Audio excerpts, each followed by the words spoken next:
Nefa fanao isan-taona dia mankalaza ny taombaovao malagasy ihany koa ireo mpianatra ao anivon'ny IEF ACEEM etsy Andravoahangy amin'ny fomba hafakely kosa no nanamarehana izy ireo izany.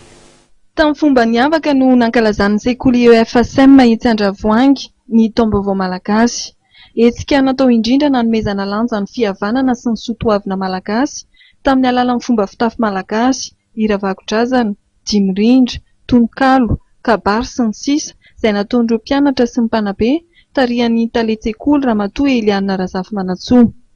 Na dia ny fampianarana amin'ny fiteny frantsay ary no hanabeazana ireto mpianatra ireto dia tsy ataon'izy ireo ambanin-javatra ny kolontsaina maha-malagasy azy.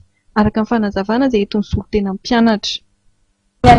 Amin'izao zava-manitra malagasy eto amin'ny IEF ACEEM izao dia sandratrany maha-malagasy anay amin'ny alalan'ny fiteny, fihetsika, taovolo, fitafy.